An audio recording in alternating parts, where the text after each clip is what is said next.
I am Dr. Ratio, a scholar and teacher of the Intelligentsia Guild, and one of the mediocres.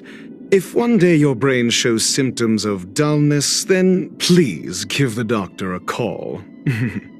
You look distressed. Is something troubling you? If so, you can figure it out for yourself. Another day has passed. If your problem still hasn't been solved, is it possible that the problem is you? First, with the headpiece on, isolated from my 5 senses, I can think without interference. And second, I don't have to set my eyes on stupid people. Of course, they don't want to see me either. I don't mind revealing my true colors if it helps me teach students and treat patients, but in my experience, it's usually counterproductive.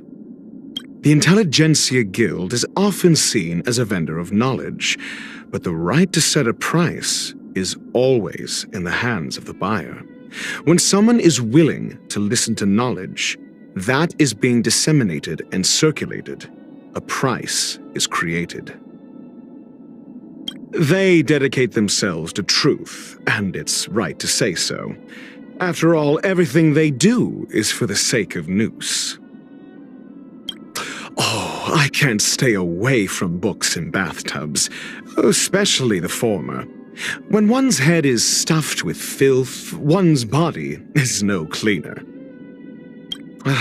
The most annoying thing about idiocy is that you can't explain it to an idiot. Before you ask a question, why don't you consider whether the answer has already been determined? It is better for everyone if such questions are not asked.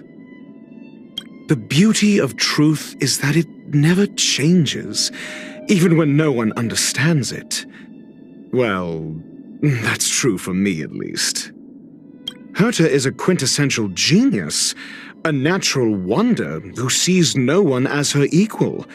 I have no doubt she is talented, but I doubt whether her talent is always helpful to others. In his field, Scrulum is trying to establish new laws. I prefer to call such a person a monarch, rather than a genius. How many people have been fooled by her claim to fame as a hermetic genius? It seems more to me that she wants to explore much more than just life.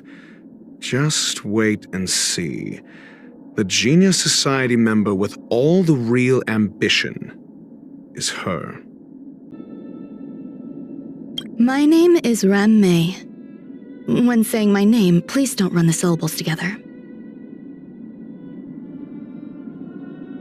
Want some pastry? The plums used in this recipe are freshly macerated. I waited in line for ages. If you come across a good research sample, please let me know. Until then, after catching the attention of Noose, I left my hometown and began my research on the origin of life in a secret corner of the universe. Please don't ask where.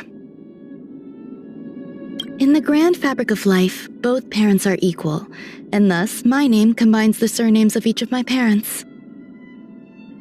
You don't have to listen hard to hear the gossip coming from the Genius Society. Mad scientist. I'll take it as a compliment. As one with a sensitive palate, I only need one small bite to judge the taste of a pastry.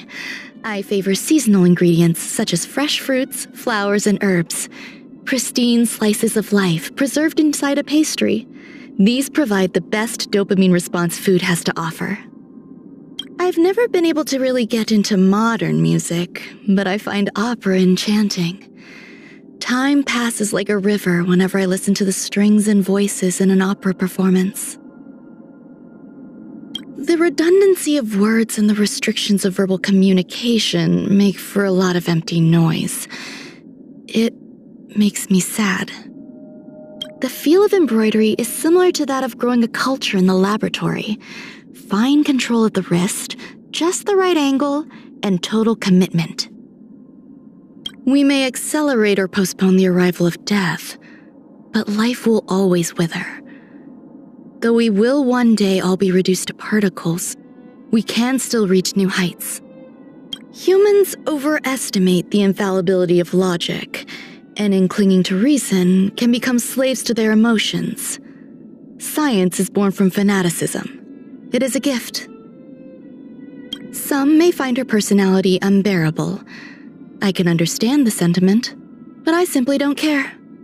Of course, Herta knows this too, so I accepted her invitation. Screwlam and I have very different understandings of life, but I don't think he realizes it. Fortunately, our communication is limited to matters related to the simulated universe. Put a watermelon parfait in Herta's office, and Steven is sure to show up. Remember, the pumpkin ones will never attract him. Those are for warding him off.